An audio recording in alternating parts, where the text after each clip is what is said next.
Capítulo 5. Lição 4. A história dos impostos e o poder da sociedade anônima. Lembro-me de ter ouvido na escola a história de Robin Hood. Meu professor pensava que fosse uma maravilhosa história de um herói romântico, tipo Kevin Costner, que roubava dos ricos para dar aos pobres. Meu pai rico não via Robin Hood como um herói. Ele o chamava de bandido.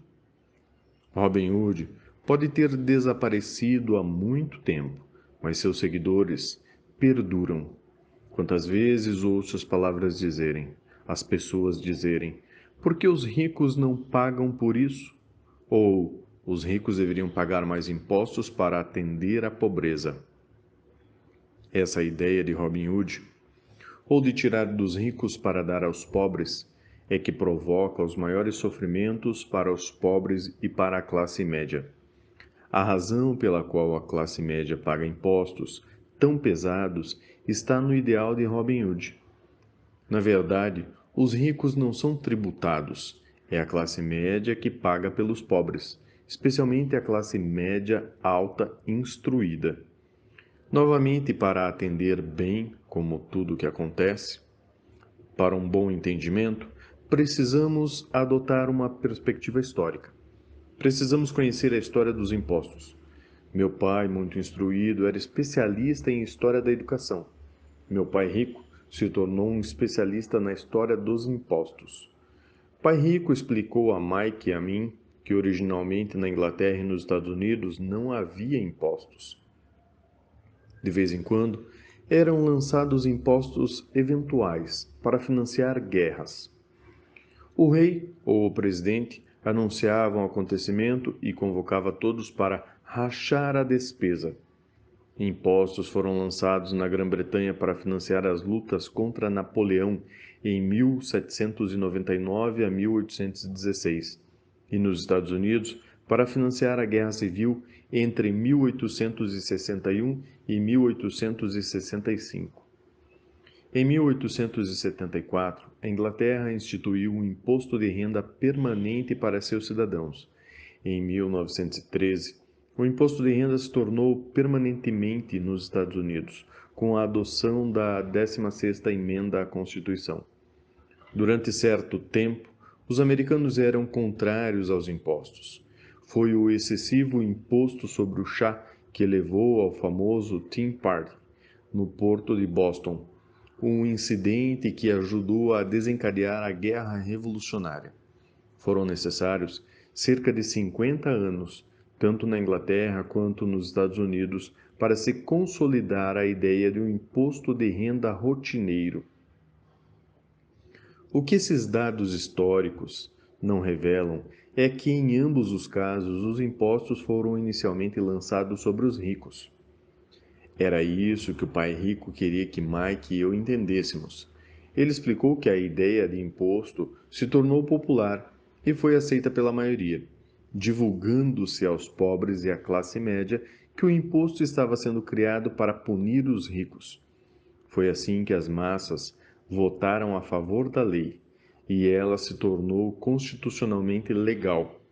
Embora fosse imaginada para punir os ricos, na realidade acabou punindo aquelas pessoas que votaram a seu favor, isso é, os pobres e a classe média.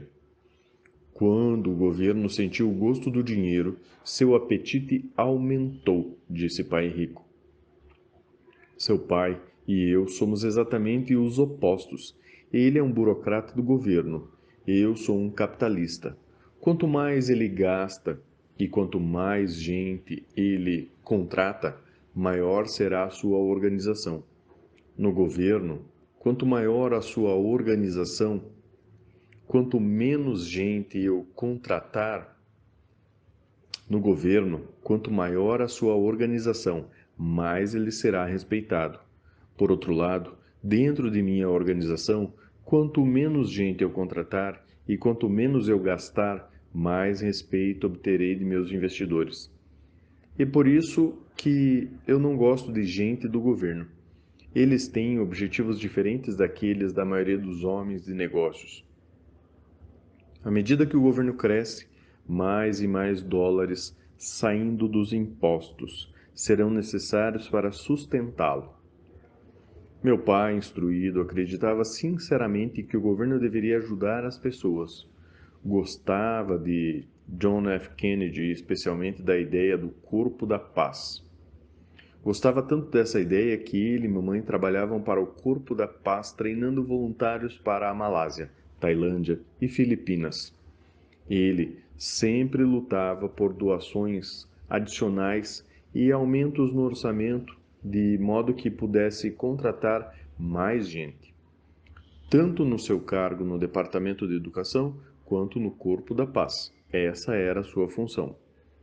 Desde meus 10 anos de idade, eu ouvia meu pai rico dizer que os funcionários do governo eram um bando de ladrões, preguiçosos, e meu pai pobre falava que os ricos eram bandidos gananciosos que deveriam ser obrigados a pagar mais impostos. Ambos os lados tinham argumentos válidos. Era difícil trabalhar para um dos maiores capitalistas da cidade e chegar à casa onde o pai era um destacado líder do governo. Não era fácil saber em quem acreditar. Contudo, quando você estuda a história dos impostos, aparece uma perspectiva interessante. Como já disse, a aprovação dos impostos só foi possível porque as massas acreditavam na teoria de Robin Hood, o Robin Hood da economia, que era tirar dos ricos para distribuir aos demais. O problema é que o apetite do governo por dinheiro era tão grande que logo os impostos precisavam ser lançados sobre a classe média e daí ir descendo. Os ricos, por outro lado, viram nisso uma oportunidade. Eles não jogam pelas mesmas regras. Como já disse, os ricos já sabiam sobre as sociedades anônimas que se tornaram populares na época das navegações. Os ricos criaram a sociedade anônima como veículo para limitar o risco dos ativos a cada viagem. Os ricos colocavam seu dinheiro em uma sociedade anônima para financiar a viagem. A sociedade anônima, então, contratava uma tripulação para ir ao novo mundo em busca de tesouros. Se a embarcação se perdesse, a tripulação perdia a vida. Mas a perda para os ricos se limitava apenas ao dinheiro investido em cada viagem. O diagrama que segue mostra como a estrutura da sociedade anônima fica fora de sua demonstração pessoal de renda e de seu balanço, como jogam os ricos. Imagine um quadrado muito grande, escrito Sociedade Anônima Pessoal.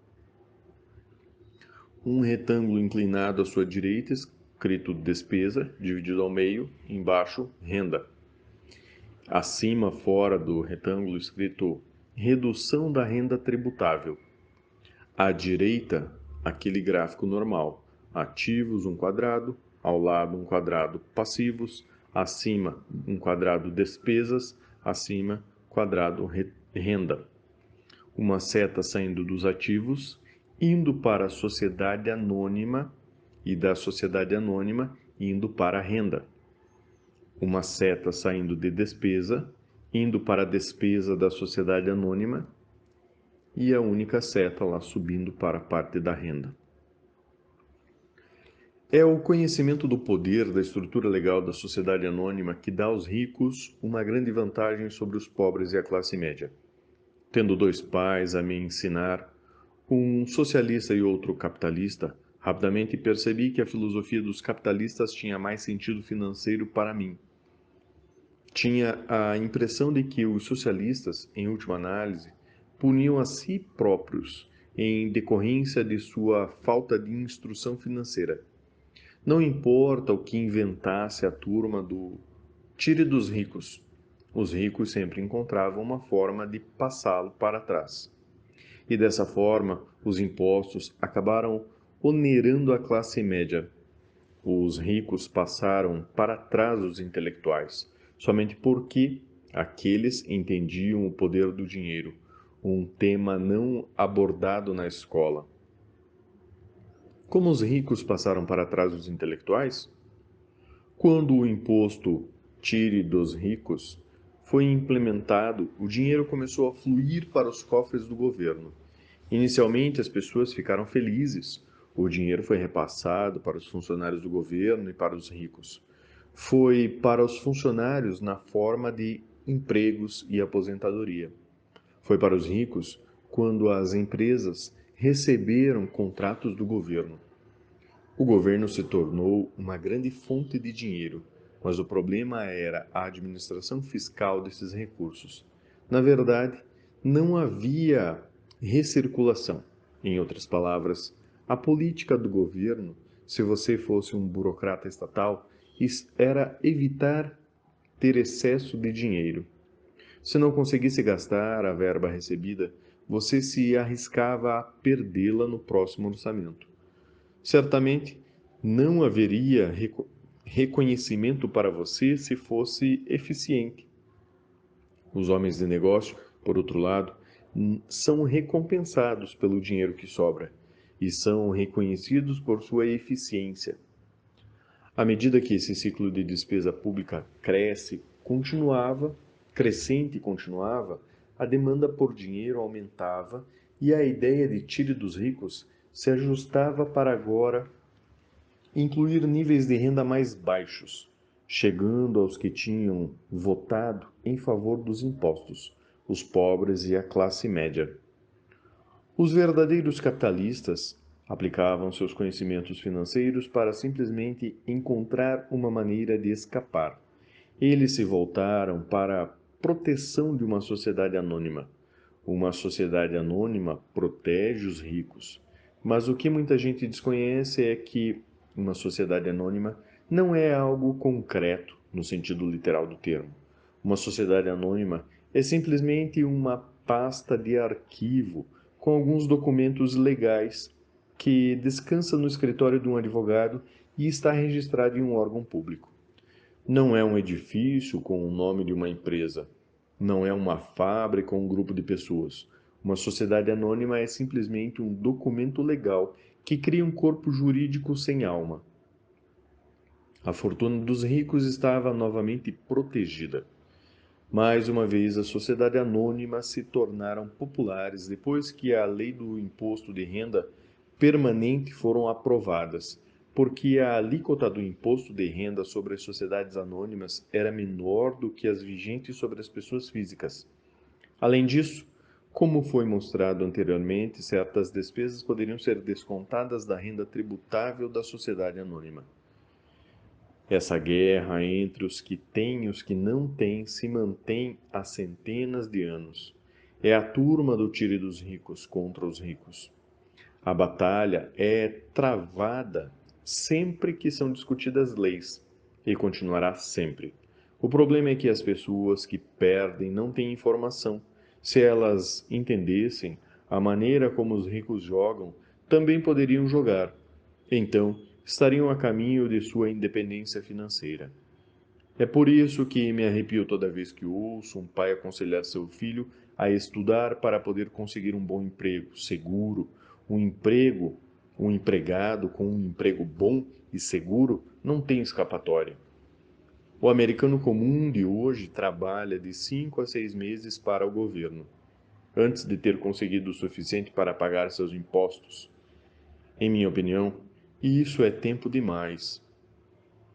Quanto mais arduamente você trabalha, tanto mais você paga ao governo. É por isso que acredito que a ideia de tire dos ricos acaba sendo um tiro pela culatra para aqueles que a votaram. Toda vez que as pessoas tentam punir os ricos, estes não apenas não obedecem, como reagem. Eles têm o dinheiro, o poder e a intenção de mudar as coisas. Não ficam sentados e pagam voluntariamente mais impostos. Ao contrário, buscam maneiras de minimizar a sua carga tributária. Contratam advogados e contadores competentes e convencem os políticos a mudar as leis ou a criar artifícios legais. Eles têm os recursos para fazer mudança. O Código Tributário dos Estados Unidos também oferece outras formas de elidir os impostos. Muitos desses instrumentos estão à disposição de qualquer um. mas são os negócios em geral.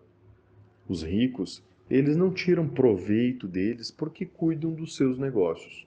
Por exemplo, 1031 é um jargão para a seção 1031 do Código da Receita Federal, que permite a um vendedor adiar o pagamento dos impostos sobre o ganho de capital resultante da venda de um imóvel, se esse for trocado por um imóvel mais caro. Se você continuar aumentando seu patrimônio mediante a troca de imóvel, seus ganhos não serão tributados, enquanto você não liquidar a transação. As pessoas que não se beneficiam dessa poupança de impostos permitida legalmente estão perdendo uma grande oportunidade de aumentar a sua coluna de ativos. Os pobres e a classe média não têm os mesmos recursos. Eles ficam sentados e deixam que o governo espete em seu braço as agulhas para a doação de sangue. Atualmente fico chocado com o número de pessoas que pagam mais impostos ou aplicam menos em deduções simples porque têm medo do governo. E sei como um agente tributário do governo pode ser apavorante e intimidante. Tenho amigos cujos negócios foram fechados e destruídos para só depois descobrirem que se tratava de um erro do governo.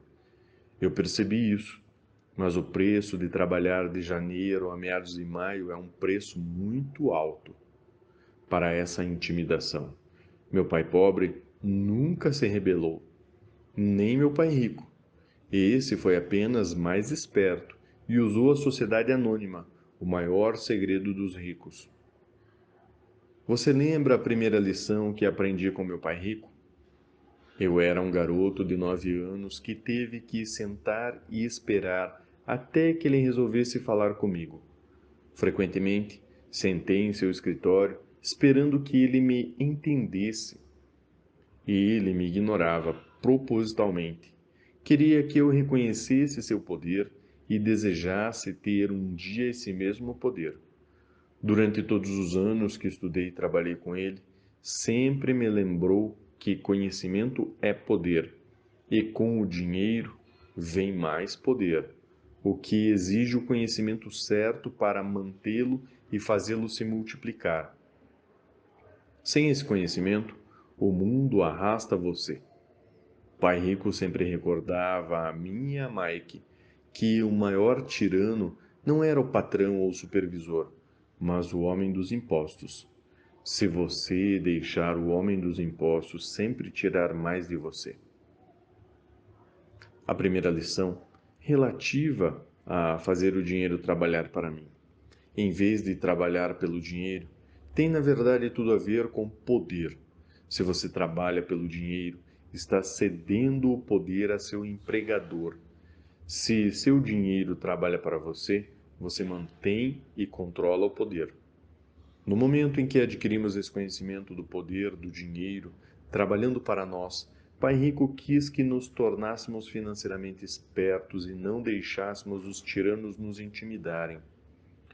Você precisa conhecer as leis, a forma como funciona o sistema. Se for ignorante, é fácil ser intimidado. Se você sabe do que está falando, tem uma chance de vencer. E por isso que ele pagava tanto a advogados e contadores especialistas em tributação. Era menos dispendioso pagar-lhes do que pagar ao governo. A melhor lição que ele me deu é que, e que eu apliquei a maior parte da minha vida é: seja esperto e você não será oprimido. Ele conhecia a lei porque era um cidadão respeitador das leis. Se você sabe que está certo, você não terá receio de se defender, mesmo se você estiver indo contra Robin Hood e seu bando. Meu pai instruído sempre me incentivou a conseguir um bom emprego em uma grande empresa. Ele falava das vantagens de subir na hierarquia empresarial. Ele não entendia que, dependendo apenas do contra-cheque de um patrão, eu seria uma vaca dócil pronta para ser ordenhada. Quando contei a meu pai rico o conselho de meu pai pobre, Ele deu uma risadinha. Por que não ser dono da hierarquia? Foi tudo o que disse. Eu era garoto e não entendia o que meu pai rico queria dizer como tornar-se dono de minha empresa. Era uma ideia que parecia impossível e assustadora. Embora a ideia me empolgasse, minha juventude não me permitia vislumbrar a possibilidade de que adultos trabalhassem algum dia para uma empresa na qual eu era o dono. O importante é que, se não fosse por meu pai rico, eu teria provavelmente seguido o conselho de meu pai instruído. Foi apenas a lembrança ocasional de meu pai rico que manteve viva a ideia de eu vir a ter a minha própria empresa e me fez seguir um caminho diferente. Quando eu já estava com 15 ou 16 anos, sabia que não podia continuar a trajetória que meu pai instruído recomendava. Não tinha ideia de como fazer, mas estava disposto a não seguir na direção em que a maioria dos meus colegas se encaminhava. Essa decisão mudou a minha vida. Não foi antes eu chegar aos 20 e poucos anos que o conselho de meu pai rico começou a fazer sentido. Tinha saído da marinha e estava trabalhando no Xerox. Ganhava muito bem, mas cada vez que eu olhava para o contra-cheque, me sentia desapontado. As deduções eram tão grandes e quanto mais eu trabalhava, maiores elas eram.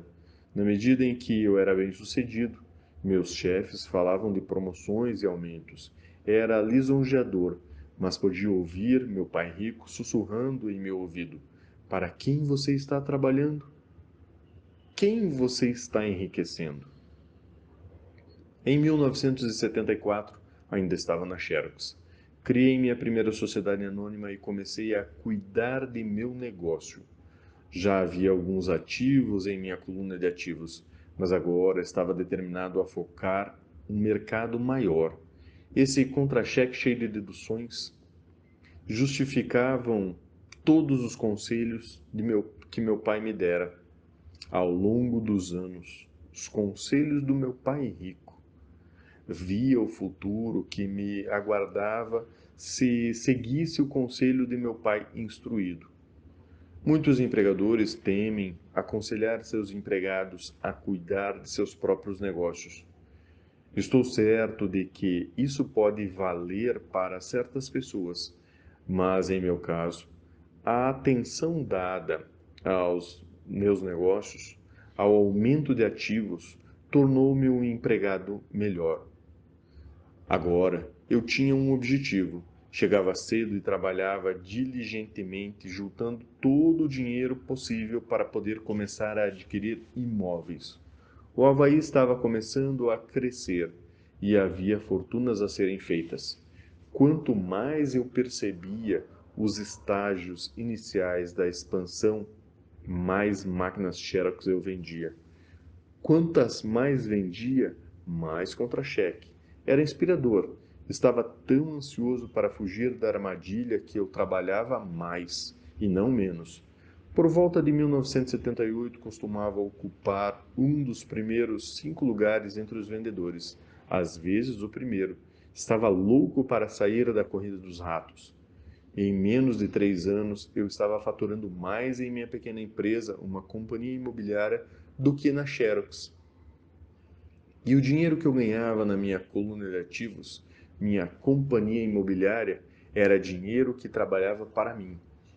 Não era eu batendo em portas para vender copiadoras. O conselho de meu pai rico fazia mais sentido. Logo, o fluxo de caixa das minhas propriedades permitiu que minha empresa comprasse meu primeiro Porsche. Meus colegas vendedores da Xerox pensavam que eu estava gastando minhas comissões. Não estava. Estava gastando minhas comissões em ativos. Meu dinheiro estava trabalhando arduamente para ganhar mais dinheiro. Cada dólar de minha coluna de ativos era um grande empregado dando duro para fazer mais empregados e comprando para o chefe um novo Porsche a ser deduzido da renda tributável. Comecei a trabalhar mais para a Xerox. O plano estava funcionando e meu Porsche era a prova. Ao aplicar as lições de meu pai rico, e eu, tão jovem, Podia sair da corrida dos ratos, de ser empregado, e isso foi possível dando os sólidos conhecimentos financeiros adquiridos com essas lições. Sem esses conhecimentos, que chamo de QI financeiro, meu caminho para a independência financeira teria sido muito mais difícil. Agora, divido com outros, por meio de seminários, tudo o que aprendi. Sempre que faço minhas palestras, lembro aos ouvintes que o QI financeiro se compõe de 4 grandes áreas. Contabilidade é o que eu chamo de alfabetização financeira, uma habilidade vital. Se você quer construir um império, quanto mais dinheiro estiver sobre sua responsabilidade, mais acuidade é exigida ou a casa desmorona. É o lado esquerdo do cérebro, ou os dentes. A alfabetização financeira é a capacidade de ler e entender demonstrações financeiras, e isso lhe permite identificar os pontos fortes e fracos de qualquer negócio. Investimento, o que chamo de ciência do dinheiro, que faz dinheiro. Isso envolve estratégias e fórmulas. É o lado direito do cérebro, ou o lado criativo. Entendimento dos mercados, a ciência da oferta e da demanda. Há uma necessidade de conhecer os aspectos técnicos do mercado, o que está relacionado à emoção. O boneco de Chico Elmo, do Natal de 1996, é um caso de mercado técnico, ou conduzido pelas emoções. O outro fator de mercado é o dos fundamentos ou do sentido econômico do investimento. O investimento faz sentido ou não de acordo com as condições correntes do mercado. Muitas pessoas pensam que os conceitos de investimento e de compreensão do mercado são muito complexos para as crianças. Elas não conseguem ver que as crianças conhecem esses assuntos intuitivamente. Para aqueles que não estão familiarizados com o boneco de Elmo, esse era um personagem da Vila Sésamo, que estava povoando o sonho das crianças antes do Natal. A maioria das crianças queria um e o colocava em primeiro lugar em sua lista de presente. Muitos pais se perguntavam se a empresa estava rendendo intencionalmente o produto fora do mercado, enquanto o continuavam anunciando nas vésperas do Natal. Desencadeou-se um pânico em função da grande demanda e da oferta escassa.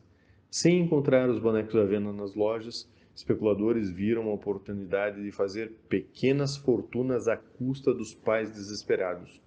Os infelizes pais que não achavam o boneco foram forçados a comprar outros brinquedos. A incrível popularidade do boneco Elmo não fazia sentido para mim, mas serve como um excelente exemplo econômico de oferta e demanda. O mesmo pode ser dito do mercado de ações, títulos de imóveis, cartões de beisebol. Lei. Por exemplo, utilizando uma sociedade anônima com os artifícios técnicos contábeis, o investimento e os mercados podem permitir um crescimento explosivo. Uma pessoa com o conhecimento das vantagens tributárias e da proteção oferecida por uma sociedade anônima pode enriquecer muito mais rapidamente do que alguém que está simplesmente empregado ou proprietário único de uma empresa. É como a diferença entre andar e voar. A diferença é muito profunda quando se trata da riqueza no longo prazo. Primeiro, vantagens tributárias. Uma sociedade anônima pode fazer muitas coisas que a pessoa física não pode, como pagar despesas antes de pagar impostos. Isso é uma especialização muito empolgante, mas não necessária, a menos que você tenha grandes ativos ou uma empresa. Os empregados ganham e o imposto é descontado na fonte. Assim, eles têm que tentar sobreviver com o que sobra. Uma sociedade anônima fatura, gasta tudo o que pode e paga imposto sobre o que sobra. É uma das principais brechas tributárias que se valem os ricos. É fácil construí-las e não são dispendiosas se seus próprios investimentos geram um bom fluxo de caixa. Por exemplo, se você é dono de sua sociedade anônima, suas férias podem ser reunidas, suas férias podem ser reuniões do conselho no Havaí. Prestações do carro, seguros, consertos são despesas da sociedade. A mensalidade da academia, de ginástica, é uma despesa da sociedade. A maioria das refeições em restaurante pode ser considerado como despesa, e assim por diante, mas faça-o legalmente antes de pagar o imposto. 2. Proteção contra processos judiciais. Vivemos em uma sociedade litigiosa. Todos querem uma parte do seu dinheiro. Os ricos escondem boa parte de sua fortuna por meio das sociedades anônimas e fundos fiduciários para proteger seus ativos dos credores. Quando alguém processa uma pessoa rica, depara-se frequentemente com camadas de proteção legal e descobre finalmente que a pessoa rica não possui, de fato, nada. Os ricos controlam tudo, mas não possuem nada. Os pobres e a classe média tentam ser donos de tudo e o perdem para o governo ou para outros cidadãos que gostam de processar os ricos. Eles aprenderam com a história do Robin Hood: tire dos ricos e dê aos pobres. Não é o objetivo desse livro entrar nos detalhes da propriedade de uma sociedade anônima, mas se você possuir qualquer tipo de ativo legítimo, eu sugeriria que você pensasse, o mais rápido possível, em saber mais a respeito dos benefícios e da proteção oferecidos por uma sociedade anônima. Há muitos livros sobre o assunto que lhes mostrarão até os passos necessários para formar uma sociedade anônima. Um livro em especial, Grow Rich, oferece conhecimentos importantes sobre o assunto. O QI financeiro é, na verdade, uma sinergia de várias habilidades e talentos, mas eu diria que é uma combinação das 4 habilidades técnicas mencionadas anteriormente. O que constitui a inteligência financeira básica?